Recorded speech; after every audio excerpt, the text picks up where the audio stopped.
오늘 우리 본문 말씀은 출애굽기 13장 17절부터 22절까지 본문이고요. 제목은 신실하신 언약의 하나님이란 제목으로 같이 말씀 나누겠습니다. 드디어 이제 다시 그 절기에 대한 설명들이 끝나고 이제 이야기가 진행됩니다. 이제 하나님 백성이 이제 애굽에서 나와서 움직이는 첫 번째 행적이 오늘 17절부터 22절까지 증거하고 있습니다. 17절에 보니까 바로가 백성을 보낸 후에 블레셋 사람의 땅의 길은 가까울지라도 하나님이 그들을 그 길로 인도하지 아니하셨으니 이는 하나님이 말씀하시기를 이 백성이 전쟁을 하게 되면 마음을 돌이켜 애굽으로 돌아갈까 하셨음이라. 처음 애굽을 나오고 나서 증거하고 있는 내용이 하나님께서 이 백성들이 전쟁을 만나면 애굽으로 돌아갈까봐 백성들이 낙심하고 돌아가지 않도록 하나님이 다른 길로 이제 둘러서 이렇게 인도하신 사실을 출애굽 처음 시작, 이 애굽에서 빠져나온 하나님의 백성의 첫 모습을 묘사하는데 오늘 이 표현을 하고 있는 겁니다.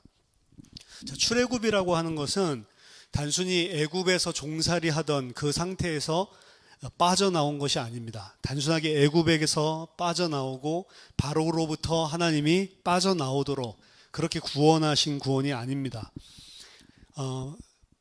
애굽에 있을 때 바로를 노예로 종으로 섬겼거든요. 일평생 바로를 종으로 섬겼던 자들을 하나님이 그 바로의 손에서 건져내서 뭘 하려냐면 하나님을 예배하고 하나님의 아들로 만드는 게 구원입니다. 그러니까 단순하게 바로에게서 애굽에서 빠져나오는 게 구원이 아니란 말이죠. 그래서 바로를 종으로 섬긴다라고 하는 표현, 아바드라고 하는 표현과 하나님을 예배하고 하나님을 섬긴다, 아바드라고 하는 게 똑같은 단어예요. 그렇죠? 근데 해석해 놓기를 하나님을 섬길 때는 예배한다라고 해놓고 바로를 섬길 때는 종살이 한다라고 우리 성경에 번역을 해놔서 그렇지 똑같은 것입니다. 그럼 원래 바로를 섬기고 살았던 자를 하나님을 섬기고 사는 자로 바꿔주시는 게 구원이에요. 바로를 섬기는 것은 바로 우상숭배고 바로를 섬기는 바로를 하나님으로 섬기고 있는 예배하고 있는 그 영적인 상태를 하나님을 섬기고 하나님을 예배하는 상태로 바꾸는 게 구원입니다. 그래서 애굽에서 빠져나왔지만 여전히 하나님을 섬기지 않고 애굽과 바로를 섬기고 있는 상태란다면 그것은 구원을 받은 하나님의 백성으로 온전하게 구원받은 게 아니잖아요. 그래서 구원이라고 하는 것은 출애굽하는 그 사건이 구원의 처음 시작일 뿐이지 마지막은 아니고 완성을 향해서 조금씩 나아가는 겁니다. 그래서 바로가 드디어 이스라엘 백성을 자 이제 너희들이 나가서 그리고 너희 모든 자들이 다 아예 양과 소와 모든 가축들 다 가지고 빨리 나가라. 그 빨리 나온다고 해서 그 나온 것 자체가 구원의 완성은 아닙니다. 구원의 시작일 뿐이죠. 근데 대부분은 그게 구원이라고 착각을 하는 사람들이 많습니다. 그래서 구원은 항상 우리가 단번에 영원히 구원받는 한순간이 있지만 거기서 끝나는 게 아니고 그 시간부터 이제 하나님의 백성으로 하나님만 섬기는 온전한 하나님의 백성으로 지어져 나가는 과정까지 다 포함해서 구원이라고 이야기를 하는 겁니다. 그래서 이스라엘은 이제 더 이상 바로의 종노릇, 바로를 섬기는 자가 아닌 정말로 하나님을 알고 예배할 수밖에 없는 자로 세워져 나가야 되는 것입니다. 이게 이제 구원이고 그래서 구원의 여정이 우리들에게 있는 겁니다. 이게 구원이라고 가정을 했을 때 하나님의 백성이 오늘 17절에 나와 있는 그들의 상태는 이미 하나님이 아시는 거예요. 그들은 아직 하나님을 섬기고 예배하는 온전한 구원받은 상태가 아닌 것입니다. 그래서 그들은 전쟁이 일어나고 어려운 고난이 생기면 무슨 생각이 퍼뜩 들어요? 빨리 애굽으로 다시 돌아가야 되겠다라는 생각을 하는 상태에 있다는 것을 하나님이 잘 아시는 거죠. 그래서 그들은 구원을 받으려면 이제 진정한 구원에 이르려면 이 걸어가야 될 길이 사실은 많은 것입니다. 이스라엘 백성의 마음과 그들의 시간표를 잘 알고 계시는 하나님이 그들을 아시기 때문에 어떻게 인도하실지를 완벽하게 다 알고 인도하시는 모습입니다. 그들을 진정한 하나님의 백성으로, 하나님의 장자로 만드시기 위해서 세밀하게 인도하시는 하나님의 모습이 처음부터 강조하고 있는 내용입니다. 그래서 우리가 이 땅 사는 동안 예수 믿으면 왜 천국에 바로 안 데려가지? 이런 생각들 해본 적이 없습니까? 저는 어렸을 때 많이 생각을 했는데요. 뭐하러 이 땅에 살게 했지? 이 고난의 땅을? 제가 예수님 알고 복음 알고 나서도 잘못 깨달아서 하나님이 나를 통해서 하실 일이 있구나. 나를 통해서 하나님이 세계복음 하려고 하는구나. 이렇게 착각을 했어요. 세계복음 하려고 하기 때문에 나를 남겨둔 게 아닙니다. 내가 없어도 하나님이 세계복음 다 하세요. 문제는 내가 아직 하나님 나라에 들어갈 준비가 안 됐기 때문에, 내가 구원받은 자로 온전하게 성숙하지 못했기 때문에 구원의 완성을 위해서 나를 인도하는 과정 가운데 아직 있는 것입니다. 그 과정 가운데서 나를 통해 전도도 할 수 있고 선교도 할 수 있고 할 수 있지만, 전도 선교를 시키기 위해서 이 땅에 있는 게 아니란 말이에요. 그거는 하나님의 백성을 통해서 하나님이 하시는 일이지, 내가 나를 통해서 뭐를 꼭 이루어야 되고 이것도 아니란 말입니다. 그래서 가장 중요한 것은 우리가 구원받았는데도 왜 이 땅에 아직 남아있냐?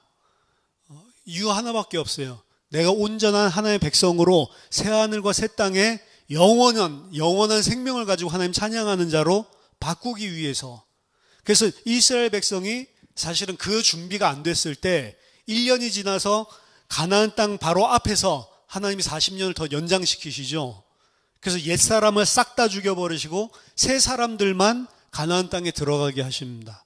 그 과정이 없으면 가나안을 절대로 들어갈 수 없는 상태라는 거예요. 그래서 육신적으로 출애굽한 걸로 구원이 완성된 게 아닙니다. 그건 육신만 빠져나왔을 뿐이지, 신분만 이제 하나님의 백성이라 일컬음 받았을 뿐이지, 하나님의 백성답게 양육되어지고 성장하는 과정이 구원에서 반드시 필요한 것이죠. 18절에 그러므로 하나님이 홍해의 광야길로 돌려 백성을 인도하심에 이스라엘 자손이 애굽 땅에서 대열을 지어 나올 때에, 여기 보면 블레셋과 전쟁을 피해서 하나님께서 이제 홍해 광야길로 돌려서 백성을 인도한다라고 이야기하셨죠. 자, 하나님께서 이렇게 인도하시는 데는 하나님의 백성에 대한 계획도 있고, 홍해가 오늘 이제 언급이 되고 이제 14장에 본격적인 홍해 사건이 등장을 하게 되는데, 애굽 그리고 바로의 마지막 그 심판의 시간표도 이 하나님의 백성을 이렇게 광야로 인도하는데 다 들어가 있는 것입니다. 그러니까 하나님의 백성에게 이루어지는 시간표랑 또 바로와 애굽 백성, 하나님 심판할 자들에게 이루어질 시간표랑 모든 게 다 딱딱 맞아 떨어지게 하나님이 움직이신단 말이에요. 사실은 하나님이 곧바로 이 해변길을 따라서 블레셋으로 가나안 땅으로 빨리 가는 길로 인도하시지 않고 이들이 빙빙 광야를 둘러가는 모습이 나중에 14장에 들어가면 바로의 마음에 저들이 길을 잃고 헤매고 있구나, 이런 식으로 깨달아가지고 이때가 기회다, 빨리 가서 다시 사로잡자라고 들어간단 말이에요. 그러니까 인간의 수준이 그것입니다. 하나님의 백성을 하나님이 인도하시는데 하나님의 백성만 시간표가 딱딱 맞아 떨어지는 게 아니고, 하나님이 또 심판하고 하나님 대적하는 자들의 모든 시간표들까지도 전부 다 딱딱 맞아 떨어져 돌아가는 거예요. 모든 게 다 하나님의 시간표와 완전한 주권과 계획 속에서 철저하게 일어난다는 사실들을 명심을 해야 됩니다. 근데 오늘 이제 이스라엘 자손의 묘사를 할 때 애굽 땅에서 대열을 지어 나올 때 이렇게 돼 있죠. 그 애굽 땅에서 대열을 지었다, 뭐 이렇게 표현이 되어 있는데, 영어 성경에 보면 armed for battle 이렇게 되어 있습니다. armed for battle, 그러니까 전쟁을 위해 무장을 하고 나왔다, 이런 식이에요. 애굽에서 올라올 때 하나님의 백성을 여호와의 군대라고 불렀죠. 우리가 지지난 시간에 살펴봤죠. 출애굽기 14장 21절에 여호와의 군대라는 표현을 썼듯이 이들을 여호와의 군대로 또다시 여기서 묘사를 하고 있는 것입니다. 여호와의 군대로 모든 것을 완전 무장하고 애굽을 떠나는 이스라엘의 모습으로 묘사를 하고 있어요. 근데 이게 아이러니란 말입니다. 왜냐하면 하나님 방금 전에 뭐라고 그랬어요? 바로 한 절 전에 이들은 전쟁 터지면 애굽으로 돌아갈 수준이란 말이에요. 근데 하나님의 백성을 또 뭐라고 표현하냐면 전쟁을 완전히 준비하기 위해서 무장된 군인으로 애굽을 나갔다, 이렇게 이야기를 하고 있는 겁니다. 이스라엘은 지금 육신적인 전쟁뿐만 아니라 영적인 전쟁을 할 수 있는 아무런 힘이 없는 상태입니다. 사실은 육신적인 전쟁이라고 하는 것은 만약에 블레셋과 전쟁 터지면 거기서 이길 수도 없는 연약한 상태. 무슨 완전 무장을 했어요. 200만 명이 떠났는데 무슨 완전 무장을 하고 떠났습니까? 애굽에서 재빨리 떠나려고 이 떡에다가 그 누룩도 집어넣지 못하는 상태에서 쫓겨나듯이 사실은 나왔는데 무슨 완전 무장을 하고 군사로서 나왔어요. 근데 이렇게 표현을 하고 있단 말이죠. 육신적으로 전쟁할 수 없었을 뿐더러 영적으로 또한 하나님이 분명히 함께 하셔도 블레셋이랑 전쟁 터지면 육신적으로도 전쟁할 수 있는 힘이 없지만 영적으로도 빨리 애굽 돌아가자라고 하는 빈곤한 상태란 말이에요. 영적으로 육신적으로 전쟁할 수 있는 아무런 힘이 없는 상태입니다. 진짜 영적인 전쟁을 해서 승리하고 강인할 수 있는 상태라면 이들은 전쟁이 일어난다 하더라도 애굽 땅으로 돌아갈 일도 없고, 그리고 블레셋과의 전쟁을 겁낼 이유도 없는 거죠. 그런 상태를 잘 알고 있기 때문에 하나님이 블레셋과의 전쟁을 피해서 다른 길로 지금 돌려서 인도하고 계시다라고 분명히 앞에서 이야기를 하고, 그 다음 절에서는 이들을 완전히 무장한 군사로 표현을 하고 있는 겁니다. 그러니까 아이러니죠. 서로 맞지가 않는 거죠.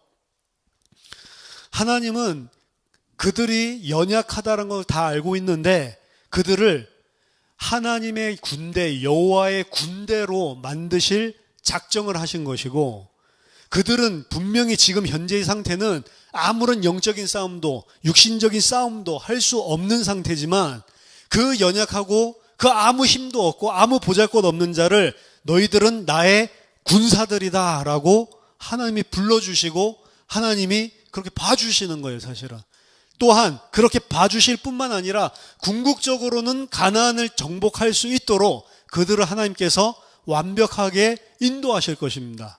그렇기 때문에 지금 연약하고 부족함에도 불구하고, 예를 들어서 우리 같으면 이런 겁니다. 여전히 하나님의 아들 같지 않아요.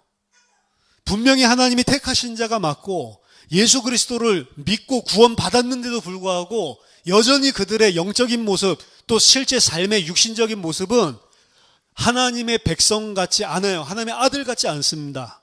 근데 하나님은 그들을 완벽하게 인도해서 하나님의 아들을 분명히 만들어낼 것이기 때문에 그 연약할 때에도 하나님의 아들이고 그리스도와 같은 자고 나를 잘 믿고 내가 사랑하는 아들이다라고 불러주시는 거예요. 그게 칭의입니다. 사실은 우리의 의를 보는 게 아니죠. 그래서 하나님께서 그들은 연약하지만 그들을 완벽한 하나님의 백성으로, 그리스도의 군사로, 하나님의 군사로 만들어 가실 것을 작정하시고 그들의 시간표에 따라서 신실하게 인도하고 있는 장면이 17절, 18절에 등장하고 있는 겁니다.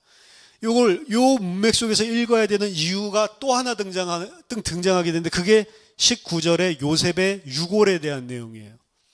모세가 요셉의 유골을 가졌으니 이는 요셉이 이스라엘 자손으로 단단히 맹세하게 하여 이르기를 하나님이 반드시 너희를 찾아오시리니 너희는 내 유골을 여기서 가지고 나가라 하였음이더라.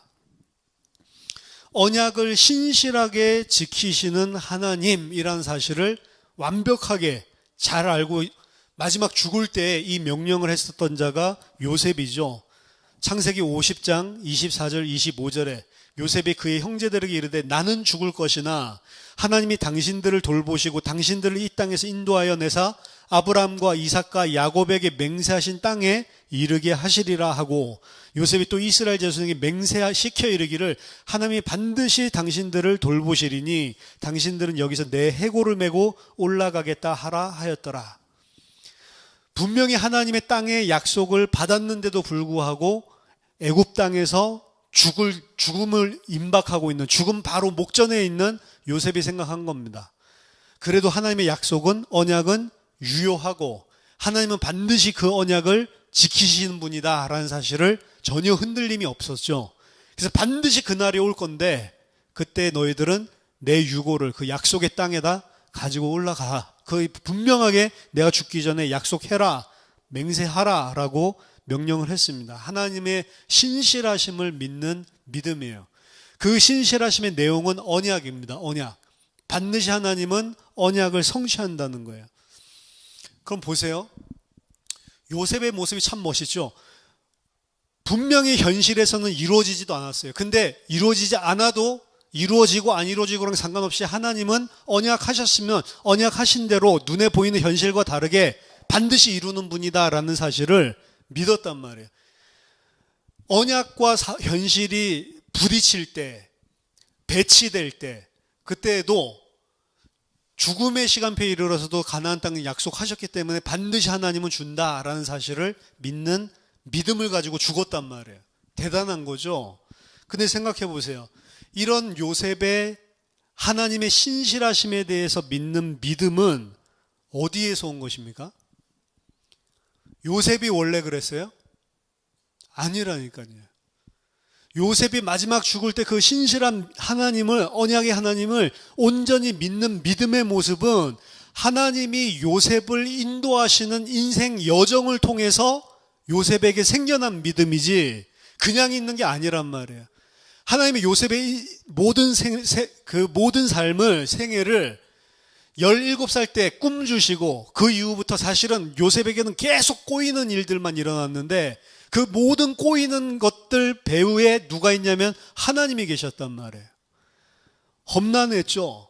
힘든 것 같았죠. 근데 그 시간표들을 통해서 요셉은 하나님을 배워가고 하나님을 믿는 믿음이 성장했단 말이에요.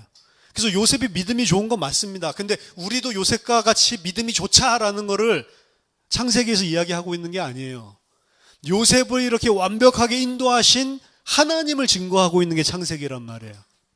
우리도 아브라함처럼 독생자라도 바치자, 그걸 말하고 있는 게 아니고 절대 독생자 바칠 수 없었던 아브라함을 어떻게 하나님이 인도하셔서 그 믿음을 그 자리에 서도록 만들었냐를 보여주는 게 창세기란 말이에요. 즉 창세기의 주제는 언약을 주신 하나님이 그 언약을 신실하게 성취하고 계시다. 그 신실하신 하나님을 믿으라. 그 신실하신 하나님이 너희도 오늘 신실하게 인도하고 있다라고 하는 그 메시지를 주는 것입니다. 그래서 우리가 연약해도 상관이 없어요. 왜? 하나님 아신다니까. 이스라엘 백성이 군대 같지 않아, 병사 같지 않아도 괜찮습니다. 영적인 것도 연약해도 괜찮아요. 육신적으로 블레셋 이길 수 없는, 육신적으로 연약해도 괜찮아요. 왜? 하나님이 아신다니까요. 아시기 때문에 궁극적으로는 가나안 차지할 수밖에 없는 자로 만들기 위해서 하나님이 인도하신다니까요. 하나님이 그 여정을 따라가다 보면 우리 인생에 이런 일들 저런 일들 생기고 그게 어려운 일 같고 그게 힘든 일 같고 좋은 일 같지만 힘들고 좋은 일이 아니고 뭐 하고 계시는 거예요? 나를 하나님의 백성으로 만들어 가신 언약의 성취를 하고 계시는 거란 말이에요. 그래서 마지막 때는 우리도 어떻게 돼요? 창세기 22장의 아브라함처럼, 요셉의 오늘 창세기 50장의 요셉처럼 그 믿음의 사람으로 하나님이 만들어서 데리고 가신다니까요. 분명합니다. 우리의 연약함을 다 알고 계세요. 그래서 그 연약함까지 다 생각해서 완벽하게 인도하신다니까요. 그러니까 사실은 편한 거죠. 히브리서 4장 15절 16절 보면 우리에게 있는 대제사장은 우리의 연약함을 동정하지 못하실 리가 아니요 모든 일에 우리와 똑같이 시험을 받으신 이로되 죄는 없으시니라. 그러므로 우리는 긍휼하심을 받고 때를 따라 돕는 은혜를 얻기 위하여 은혜의 보좌 앞에 담대히 나아갈 것이니라. 우리를 택하신 그분이 우리를 다 아신다고 그럽니다. 또한 예수 그리스도는 이 땅에서 실제로 육신을 입고 와서 그 연약함이 무엇인지를 그냥 아실 뿐만 아니라 본인도 체험을 했어요. 그래서 연약한 자들을 도와줄 수 있고 그들을 긍휼히 여길 수 있는 분이다 라고 이야기를 합니다. 그래서 걱정하지 마라. 시와 때를 따라 주시는 은혜가 반드시 있다. 그 은혜를 얻기 위해 담대히 그분 앞에 나아가라 라고 바울이 이야기하고 있는 겁니다. 바울이 아니죠. 히브리서 기자가 이야기하고 있는 겁니다. 13장 20절 보니까 그들이 숫곳을 떠나서 광야 끝 에담의 장막을 치니 여호와께서 그들 앞에 가시며 낮에는 구름 기둥으로 그들의 길을 인도하시고 밤에는 불 기둥을 그들에게 비추사 낮이나 밤이나 진행하게 하시니 낮에는 구름 기둥 밤에는 불 기둥이 백성 앞에서 떠나지 아니하니라. 자, 낮에는 구름 기둥으로 그리고 밤에는 불 기둥으로 그들을 어떻게 인도한다고요? 낮이나 밤이나 진행하게 하시니. 그럼 이거 완전히 반 죽겠네. 낮이나 밤이나 계속 진행해 나가면 어떻게 합니까? 밤이 되면 좀 쉬기도 해야지. 그 말이 아니죠. 왜냐? 앞에서 보니까 장막을 쳤대요. 그렇죠? 그러니까 낮이나 밤이나 진행하는데 그 진행의 내용이 뭡니까? 그 진행의 내용은 하나님의 언약을 신실하게 성취하는 일을 진행하고 있다는 거지, 앞으로 계속 낮이나 밤이나 강행군을 했다 그 소리가 아니죠. 뭘 진행합니까? 그들을 이스라엘로 하나님의 백성으로 만드시는 그 언약 성취를 낮이나 밤이나 쉬지 않고 하나님이 진행을 해주신다. 그것도 어떻게? 이들을 보살피는 방향으로 낮에 모든 광야의 뜨거운 햇빛을 이들을 보호하기 위해서 구름 기둥으로, 그리고 밤에는 추위와 그 어두움을 이들을 보호하기 위해서 불 기둥으로 그렇게 인도하시는 모습을 보여주고 있죠. 낮이나 밤이나 그 말은 뭡니까?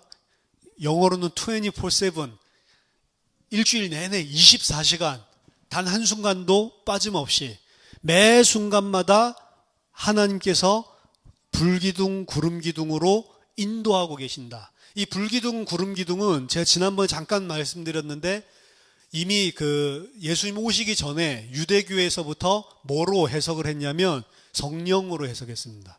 성령이 아니고 그때는 이제 하나님의 영이죠. 하나님의 영.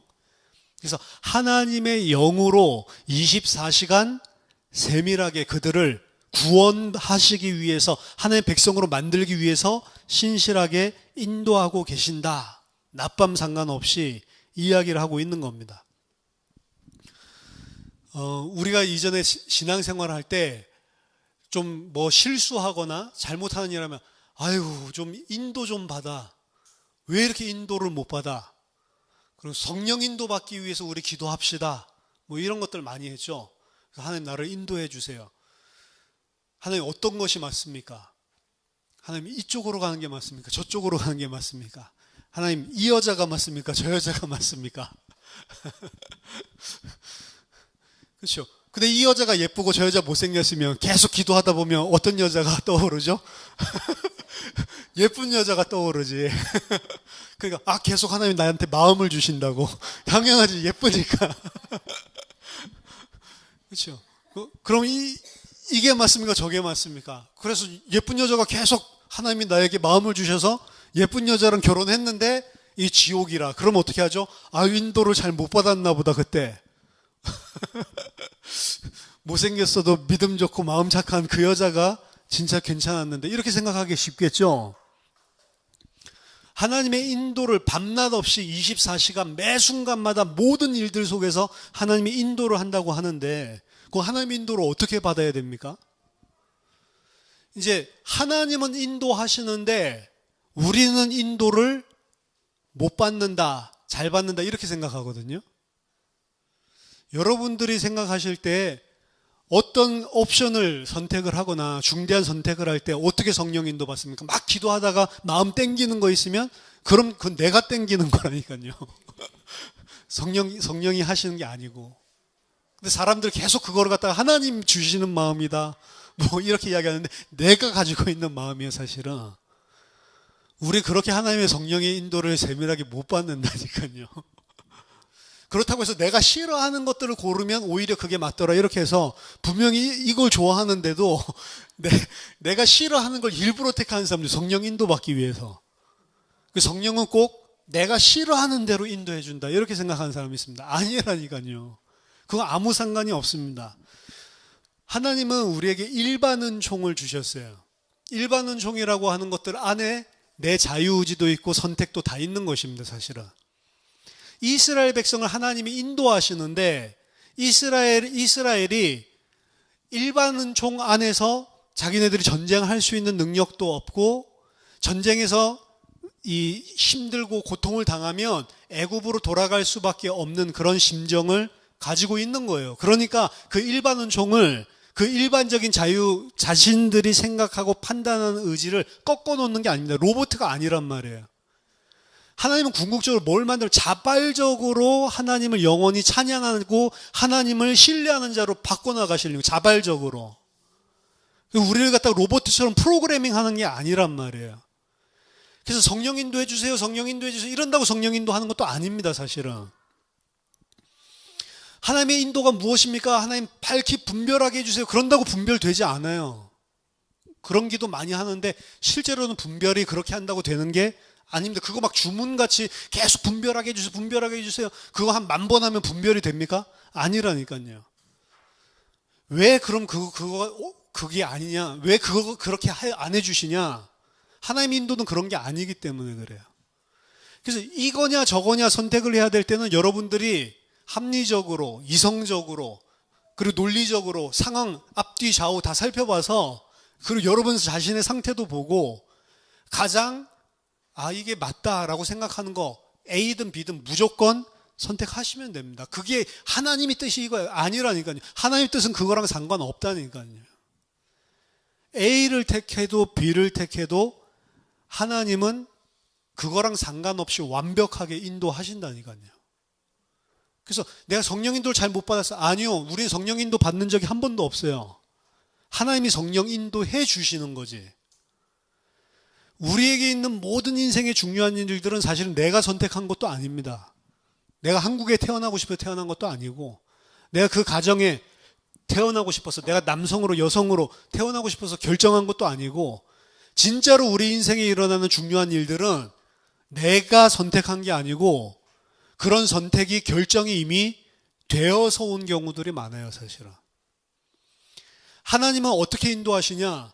옛날처럼 그 전국 지도, 전도 이거 펼쳐보고 잘 길 찾아가서 인도하고 그게 아니고 완전 내비게이션이라니까요. 그래서 A를 택하면 A를 택한 데서부터 하나님 인도하시고 B를 택해도 B 택한 데서부터 또 가장 최단 경로로 인도하시고 완벽하게 하나님 인도하신다니까요. 내비게이션보다 못합니까, 하나님이? 우리가 이렇게 한다고 하나님의 계획이 막히는 법도 없고 저렇게 한다고 하나님의 계획이 막히는 법도 없어요.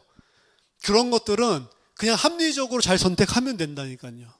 믿음으로 선택하는 것도 아닙니다. 믿음이 필요하다면 한 가지만 필요해요.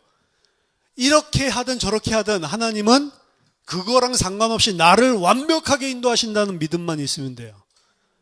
신실하신 하나님. 이걸 해서 내가 망해도 하나님은 신실하게 나를 하나님의 자녀로 만들으실 거고 이걸 해서 성공을 해도 그 성공이 문제가 아니고 하나님은 그 일을 통해서 나를 하나님의 아들로 만드실 거고 거기에 대한 확신만 가지고 선택하면 이거든 저거든 아무 상관이 없습니다. 그 결과가 좋든 안 좋든 다 성령의 인도라니까요. 안 좋으면 안 좋은 대로 하나님의 인도가 있는 거고 좋으면 좋은 대로 하나님의 인도가 있는 거예요. 그래서 낮이든 밤이든 상관없이 하나님이 인도한다니까요. 낮이면 구름 기둥으로, 밤이면 불 기둥으로, 낮이어도 괜찮고 밤이어도 괜찮아요. 좋은 일이어도 괜찮고 안 좋은 일이어도 괜찮아요. 왜? 그 속에서도 불 기둥으로, 구름 기둥으로 우리를 반드시 인도하실 것이기 때문에 그 일도 A 안에도 하나님의 절대 주권이 있고 B 안에도 하나님의 절대 주권이 있다니까요.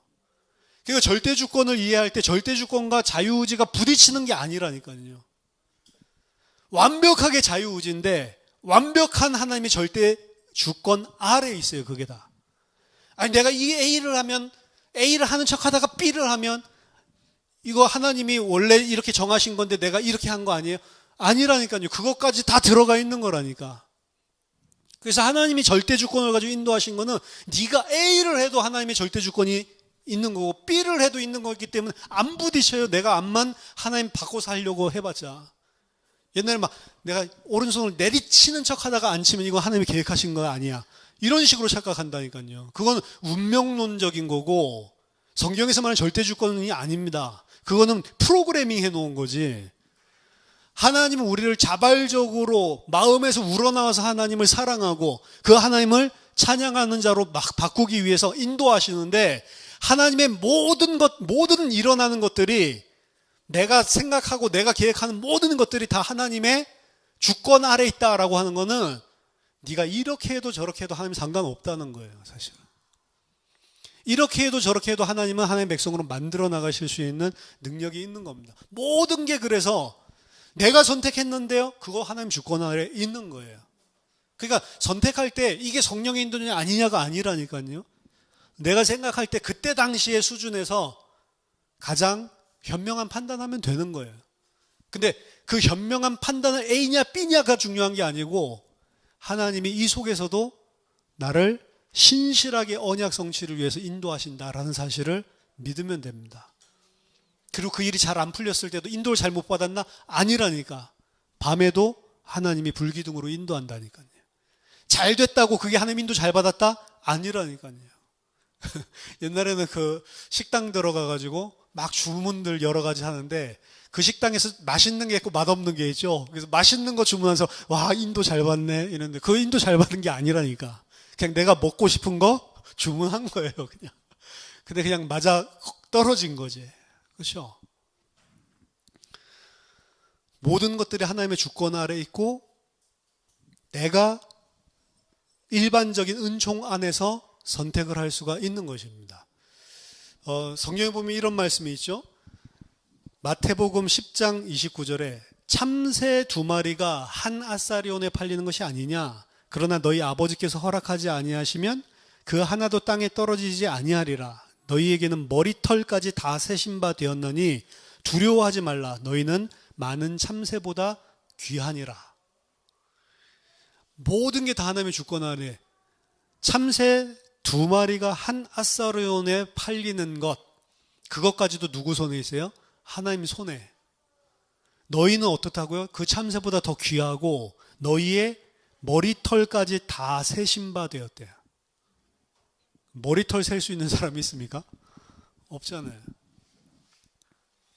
누가복음 12장 6절에 똑같은 이 병행 본문인데요, 거긴 뭐라고 이야기하면 참새 5마리가 2아사리온에 팔리는 것이 아니냐. 마태복음 10장 29절 참새 2마리가 한 아사리온에 팔리는 것이 아니냐. 참새 2마리가 한 아사리온, 참새 2아사리온은 참새 몇 마리여야 돼요? 4마리여야 되죠. 근데 5마리래. 2아사리온에 참새 5마리가 팔리는 것이 아니냐. 왜 그러죠? 많이 사니까 하나 플러스 원 끼워준 거죠. 그렇죠?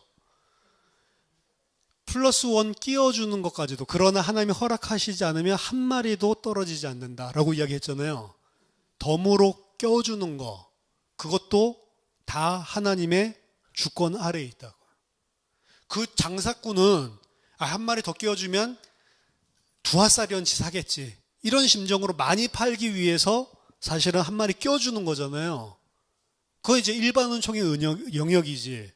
자기가 더 많이 팔기 위해서 2마리 사면, 하지만 만약에 4마리 사면 하나를 더 끼워주겠다라고 하는 거는. 근데 그것도 누구 주권 아래 있어요? 하나님 주권 아래에서 다 일어나는 일이고, 하나님의 계획을 벗어나지 않는 거라고요. 그 아래서 아무리 설쳐봤자. 참새 한 마리 덤으로 껴주는 것까지도 다 하나님의 계획 속에 들어가 있다. 너희는 참새보다도 더 귀한데 너희에게 일어나는 모든 일들이 내 계획 속에 없다고 보냐? 그 말이죠. 24/7 모든 일어나는 일들 속에 너희가 이렇게 하건 저렇게 하건 그거 다 내 계획 안에 들어가 있다. 무슨 계획이요? 언약을 성취하기 위한 하나님의 계획 속에. 그 언약의 내용은 너를 내 아들로 만드는 거. 그래서 그 아들로 만드는 신실하신 하나님을 17절에서 22절 출애굽한 하나님의 백성에게 제일 먼저 주시는 메시지입니다. 근데 이 메시지가 처음이자 마지막이에요. 제가 봤을 때는 이거 믿으면 끝나는 것입니다. 오늘 사실은 이 사실을 믿었으면 이걸로 출애굽의 모든 여정 끝이에요. 그냥 가나안 바로 들어가면 됩니다. 근데 요 사실, 오늘 17절에서 22절에 나오는 요 사실, 결국은 믿게 만든 요셉처럼 그 자리에 있지 않기 때문에 하나님이 계속 일들을 하시는 거예요. 사실은 우리들이 가져야 될 믿음은 딱 이 믿음입니다.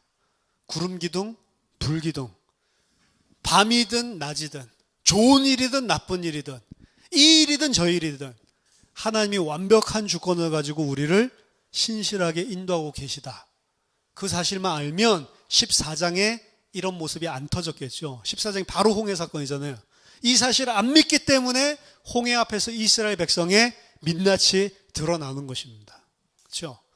홍해 앞에서 지금 17절에서 22절 믿음 가진 사람은 딱 모세 한 사람밖에 없었어요. 모세 빼고는 전부 다 이 믿음을 상실해 버렸단 말이에요. 그래서 이 하나님이 요 한 가지 사실을 우리에게 인생 전체를 통해서 사실은 가르쳐 주는 겁니다. 많은 내용 아니죠? 너무 심플한 내용이죠? 근데 여러분들이 제가 한 설교들을 들어보세요. 처음부터 끝까지 다 이야기만 하고 있다니까요. 뭐 이런 이야기 저런 이야기 잘 풀어준다 못 풀어, 그런 이야기 할 필요 없어. 그냥 무조건 이 이야기야. 하나님 신실하시니까 믿고 흔들리지 말라는 거예요. 진짜로 하나님이 누구신지를 알라는 거예요.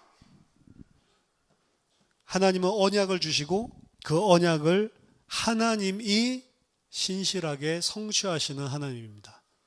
하나님은 우리에게 그리스도의 언약, 창세전에 우리를 하나님의 백성으로 만들기 위한 우리를 택하신 그 구원의 언약을 그리스도 안에서 시작하셨고, 그리고 지금 진행 중이시고 완성할 겁니다. 그 완성됐을 때 우리의 모습은 오늘 요셉과 같은 모습이에요. 현실과 상관없이 하나님의 언약을 죽을 때까지 성취가 안 됐는데, 그런데도 하나님을 신뢰하고 죽는 것입니다. 분명히 안다. 나는 하나님 반드시 성취한다. 430년 후에 400년 후에 나오는 겁니다. 요셉이 그 고백을 하고. 그 얼마나 대단한 거예요. 그렇죠? 현실이 하나님의 언약을 부정하지 못하게 믿음으로. 그게 믿음입니다. 현실이랑 내가 생각하고 있는 내용이 똑같은 건 그건 믿음이 아니죠. 그 현실이고 사실일 뿐이지. 현실이랑 부딪히는데도 불구하고 신뢰하는 걸 보고 믿음이라고 하는 거예요. 저와 여러분들이 신실하신 언약의 하나님을 신뢰하고 믿는 믿음의 사람들로 장성하게 되기를 예수 이름으로 축원합니다. 기도하겠습니다. 하나님의 은혜를 감사드립니다. 낮이나 밤이나 어떠한 때에든지 어떤 환경, 어떤 상황 속에서도 또 어떤 사건들 속에서도 하나님이 불기둥으로 구름기둥으로 우리를 완벽하게 언약 성취를 위해 인도하고 계시는 하나님을, 그 신실하신 하나님을 믿는 하나님의 백성들 될 수 있도록, 주의 자녀들 될 수 있도록 우리에게 믿음을 더하여 주시옵소서. 예수 그리스도 이름으로 기도하옵나이다. 아멘.